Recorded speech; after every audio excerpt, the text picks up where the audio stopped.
about to go do a G37. This is the parts right here. Pause it, screenshot, do what you gotta do. That's the price of it. To fix your heater hose, the inlet pipe. I'll show y'all which pipe I'm talking about. I'm gonna show you how to do it, what you need, and all that. Just came from Home Depot. Y'all see it. I'm gonna go fix this pipe. Take like 15 minutes. I'm not adding coolant.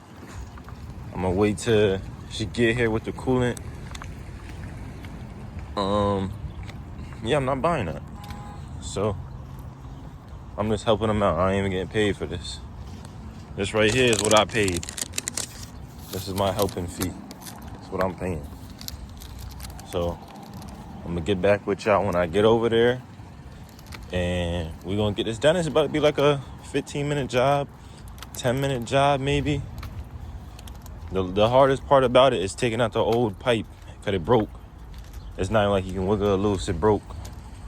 So I'm gonna get back with y'all when I get over there. All right, yeah, so these are the tools you need. The extension, 3/8 ratchet, an 8mm flathead maybe, and these vice grips to get the clamp off. The clamp flew right over here. Get this clamp off. It had another clamp like this on the other side. They must have did something to it. The pipe is right there. What I did was because this side was already broken, so I took the outside like this and I squished it and held it downward. So when I squish it, it breaks apart and falls out. So now I'm doing the same with this side. I'm gonna squish the pipe right here because it should be brittle, and you break it and you let it fall down as you're breaking it. If that doesn't work, take these right here, put it inside the hole like that, and squish down, and it'll break it. And if it doesn't break when you squish down, try to go up a little bit to break it. And once it breaks, hold it down so it'll all fall on the ground. And when you're done with that, when you get that piece out, then when I get it out, I'm gonna come back to you. What I did also was get this out the way that was sitting here, because I don't want to break the plastic in there and have another issue. So I just got out the way. I'll hook it back up whenever I'm done. It sits right here. So yes, that's it. It's a tight little area, can't lie. Get back with ya. Okay, so I got it out. What I did was I took my right hand so I had a better angle. Sorry, I have to cut it out. Took my right hand so I have a better angle. I took right here. I pushed down real hard. It broke. Once I felt it broke, took my left hand, took the bottom of it like that, and I pushed with my thumb. I pushed it downwards. As you can see, I'm pushing it downwards, and I just went like that, and hitting it against that broke. It pushed all the pieces out, and then there was like maybe 200 pieces. So I got the grips, and I got down there with my other hand, and I banged it a little bit with the grips, and it came right out. So now let me show you how to put it back in. Okay, with this, I do recommend getting some type of grease or something to fit it in there, but I'm not going to because I want like a tight squeeze after the clamps are on. So I'll struggle a little bit getting it in. So you literally just put both of your clamps on first. One clamp slid down right there, the other one's right here. And then you slide this through one end. I'm gonna do the left side first. And then with the left side, whenever it's in the left side, if it's giving me an issue with the right side over here, then I'm gonna take the left hose and I'm gonna like jam into that way. Once I got it in, I'm gonna push them both together until it hits this like middle slot. I'm gonna clamp it down, and that should be it. So let me show y'all what I mean. All right, this is the process I got it in. With this left side, it's not gonna go fully into that middle, because as you see, there's like an angle on it.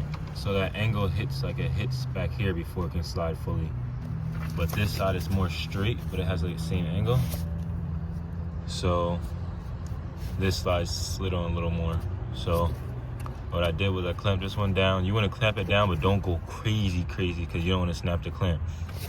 After that, you're good. You want a nice snug fit though. You don't want it to come loose at all. It's nice and tight. It's already tight if you don't put grease on there. So when you clamp it down, it's super tight. But you don't want to tighten it crazy, especially with a 3/4 ratchet. If you're doing a 1/4 ratchet, it's a little different. But you want to feel where that end of it is. Right here, there's the end of mine. So I'm gonna get I'm gonna clamp it down like right here. I'm gonna clamp it down like right here. So you see a little black piece right here, still sticking out, the rubber.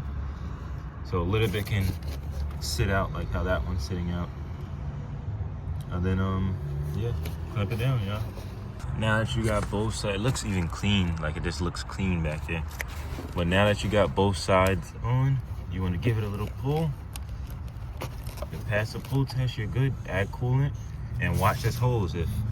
While it's cold, I will put your hand back here and move it around a little bit to see if you feel any leaks on your hand. Feel leaks, turn off the car and tighten the hoses, the clamps a little bit, and make sure the clamps are tightened on the brass fitting, the gold fitting. If it's off the fitting, like over here or something, or you put the clamps too wide, it's gonna leak because it's not a tight squeeze. So let me go add coolant, put this hose back, and I'm gonna go start the car. I told you she's gonna get the coolant, but she has a little bit in there, so I'm gonna add the coolant and whatever she has in there and see what happens. So she has a good amount still in here. I don't think there's none in here. There's nothing in there. But all right, let's see what happens. She said she had coolant, y'all. The coolant is probably right there. Well, she didn't say she had coolant, but there's coolant in the car.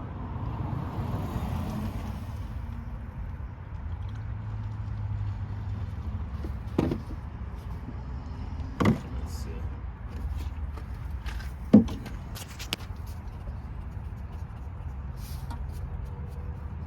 I don't think I need to bleed this. Let me start up the car and see. So let me get back with y'all when start the car, and then I'll put the cap back on after. Listen, y'all.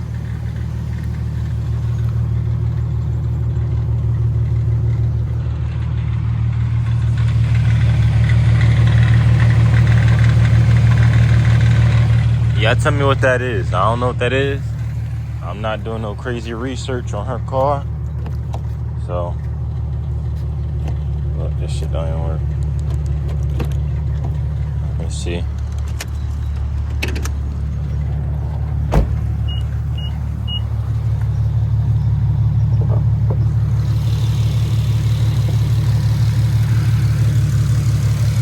Sounds good under here though.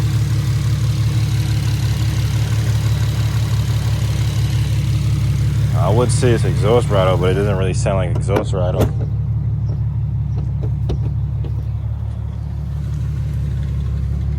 No idea. Not getting into it. I'm not touching nothing for it. I'm about to go for a test drive. Look at this shit, man. No gas, kid. No fucking gas. That's gonna be the next video. She needs a fuel pump. Every day, y'all, she needs gas. Every day. So, let's go see what it's talking about. It's warmed up. Let me go get gas and then drive it up the block. I'll be back. Alright, y'all. I paid $15 of gas in here. Ain't do nothing for this car. But it's driving good. No overheating. No smoking. None of that. Back to normal. This steering wheel is crazy because the tire's flat. So it keeps on pulling to the right super hard. So I'm gonna fix the tire. I'm gonna send her on her way. So that's it for the end of the video. This is the end of the video, but that's how you fix the heater hose, inlet pipe, or something like that. It'll be in the title, whatever it's called. But alright, good luck to y'all, boy.